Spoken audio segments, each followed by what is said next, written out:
Well, scores of Democrats voted for a bill today that critics say would effectively undo Obamacare. And Charles Krauthammer says that is because liberals are panicked about this law for good reason. Charles is a Fox News contributor, a syndicated columnist, and author of the book Things That Matter, which is now #1 on the New York Times bestseller list. Charles, great to see you. And why? Why are they now in a panic? Because I think there's so much at stake ideologically. Obama is an extremely ideologically ambitious president, and he represents kind of a third the burst of liberalism. You had the New Deal with FDR, the Great Society with LBJ, where Obama sees himself as the reviver of this idea of government as the central engine of progress, as the central engine of fairness, as the central engine of society itself. So he's the guy who's going to be the Robin Hood. Government that takes from the rich, it taxes the rich and gives to the middle class. Government that will create from scratch, by its own will, a green energy industry run on solar and wind and algae. And then, of course, the centerpiece, the symbol, the embodiment of this new kind of liberalism, Obamacare, government that will take care of you and your family and control your health care. This Obamacare is the central element of that. And it's the one that affects everyone's lives intimately. It's not an abstraction like a Solyndra. Right. It's the real stuff in your real life. And it is now in collapse. If it continues, unless it is somehow rescued and they make it work, this will be a story of an epic collapse of the central element of a new kind of liberalism. And this ideology will go down with the policy.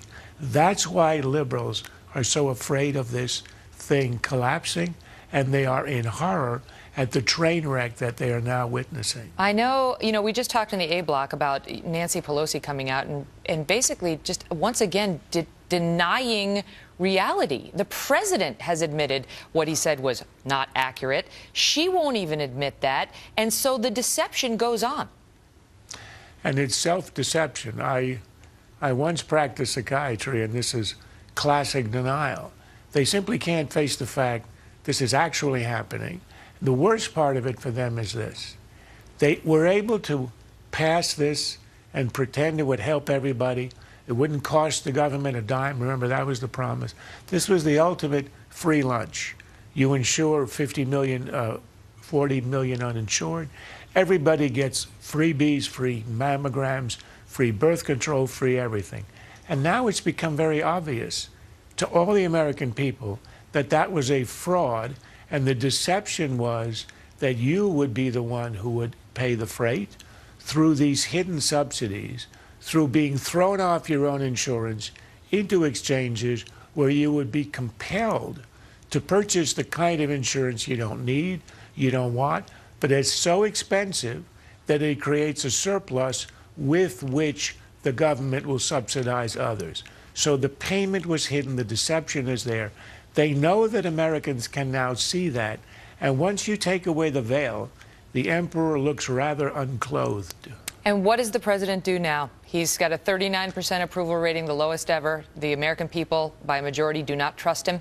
Can he get back? I would recommend prayer. Right now, there is the reason that this is a calamity. It's not like the IRS scandal. It's a day or two or three or a week, bad press, and then it's over. It doesn't have legs. This thing is going to live for days and weeks ahead.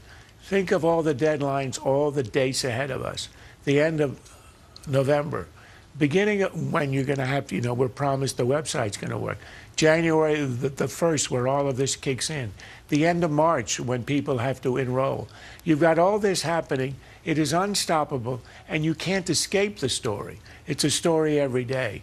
And that's why it's a nightmare, and that's why you get a Pelosi who goes into a fantasy land of denial and pretends nothing ever happened. Charles, great to see you. Pleasure.